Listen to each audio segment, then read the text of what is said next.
बहरहाल जो दूसरी बड़ी खबर है वो स्पेन से है।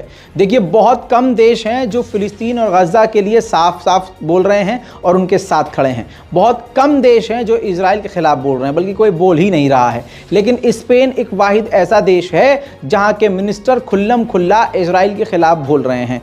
जो स्पेन की सोशल राइट मिनिस्टर ने ये कई बार ऐसे बयान दिए जिसमें इजराइल को ज़ोरदार झटका लगा है, लेकिन इस बार उन्होंने और तगड़ा बयान दिया है। उन्होंने कहा है अपने तमाम साथी देशों से कि इजराइल के साथ रिलेशन को ख़त्म कीजिए, साथ ही हथियारों की, इकोनॉमिक्स की टाइज़ को, डील्स को रद्द कीजिए। इजराइल के साथ जो आपके रिश्ते हैं उनको ख़त्म कीजिए, क्योंकि इजराइल लगातार जेनोसाइड कर रहा है। उन्होंने जो बड़ी बात कही वो नेतन्याहू के खिलाफ कही। कहा कि इजराइल के प्रधानमंत्री नेतन्याहू को इंटरनेशनल क्रिमिनल कोर्ट में वॉर क्राइम के खिलाफ लेकर जाना चाहिए, घसीटना चाहिए। अब आप कहेंगे रज़ा भाई इसका भी प्रूफ चाहिए, तो सुनिए उनको। Hoy hemos conocido que Netanyahu ha declarado non grata a las Naciones Unidas en Israel. Eso significa que su personal no tendrá visados para viajar al terreno. Y esto es consecuencia de que nunca en las últimas décadas se le ha parado los pies ni a Netanyahu ni al Estado de Israel en su política de ocupación ilegal del territorio palestino. Hay 4 cosas que los Estados europeos sí pueden hacer con carácter inmediato. La primera, suspender relaciones diplomáticas con el Estado de Israel. La segunda, establecer sanciones económicas firmes como se hicieron con la cúpula de Putin. उधर Israel का जो पूर्व प्रधानमंत्री है वो भाई अलग ही नशे में है। उसने बयान दिया है कि जो भी इंटरनेशनल मीडिया हमारे ख़िलाफ़ बोल रहा है वो आतंकी संगठन को सर्व कर रहा है, उनकी सेवा में लगा हुआ है। बिल्कुल बेतुकी बात। यानी अगर ये बच्चों को मार रहे हैं, औरतों को मार रहे हैं तो चुपचाप रहो, मत बोलो। सिर्फ दुख, मतलब मर उनके रहे हैं, गाज़ा के लोग मर रहे हैं, लेकिन तकलीफ़ जो है हमें दिखानी है कि इजराइल को बहुत तकलीफ हुई है।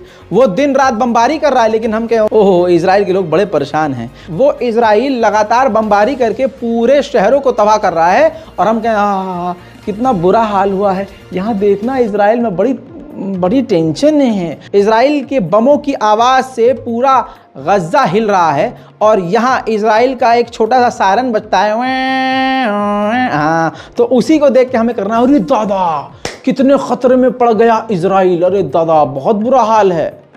सुनिए इसको। If the international media is objective, it serves Hamas. If it just shows both sides, it serves Hamas. My argument is that the media can't just claim to bring both sides of the story. If you do that, you are only bringing one, Hamas' side. That's cowardly and it's lazy. It's an insult. वहीं दोस्तों Vladimir Putin ने, Russia के राष्ट्रपति ने साफ कहा है कि सीज फायर जल्द से जल्द हो, आम लोग जो मारे जा रहे हैं उनको मारना बंद करे इजराइल और तुरंत इस कत्लेआम को बंद करे और जंग जल्द से जल्द खत्म की जाए।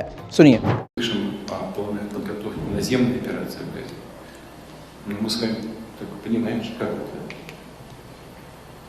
совсем уже, если сказать так, полупрофессионально на использование тяжелой техники в жилых районах. Это сложное дело, чреватое серьезными последствиями для всех сторон. Ну и самое главное, что потери среди гражданских лиц будут абсолютно неприемлемы. Там же почти 2 миллиона человек живет. Сейчас главное все-таки остановить кровопролитие. Более чем востребованы коллективные усилия в интересах скорейшего прекращения огня и стабилизации обстановки. दोस्तों इस रिपोर्ट पर आपकी राय जो भी है नीचे कमेंट कीजिए, रिपोर्ट को शेयर कीजिए, चैनल को सब्सक्राइब करना बेहद जरूरी है ताकि आपसे कोई बड़ी खबर